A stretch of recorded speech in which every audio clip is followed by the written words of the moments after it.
Social media feeds from eastern Saudi Arabia have helped spark a controversy in Canada. Some are by activists who oppose the government, others by what appear to be members of the Saudi security forces. In these pictures and videos of conflict in the Al Kataif region, there's an occasional glimpse of what military equipment specialists say are almost certainly Canadian-made Gurkha armored vehicles. If confirmed, it could be a violation of Canada's defense export policies.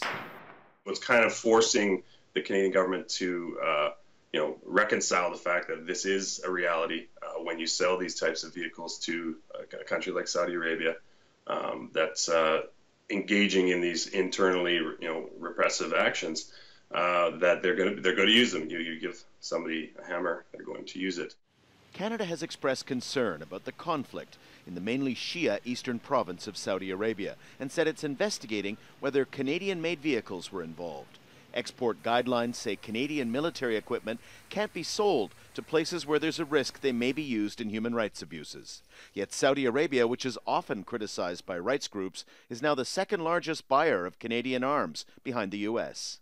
Very few countries have the so-called democracy or human rights criteria attached to their arms exports. And even if they do, so for example, Sweden, that doesn't automatically mean that they're not going to sell weapons to Saudi Arabia.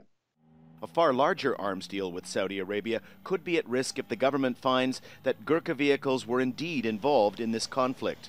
The Canadian arm of the UK-based General Dynamics company has a 10-year, $11 billion contract to sell these armored vehicles to Riyadh, one that guarantees thousands of well-paying jobs in a city near Toronto.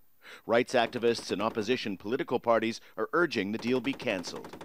It is pernicious to argue that Canadian jobs should depend on the export of equipment which is going to be used to perpetrate atrocious abuses of citizens. That cannot be the way that we build our economy. It's a dilemma for the Canadian government. Does it emphasize the country's belief in international human rights, or continue to reap the considerable economic benefits from arms exports to places like Saudi Arabia? Daniel Lack, Al Jazeera, Toronto.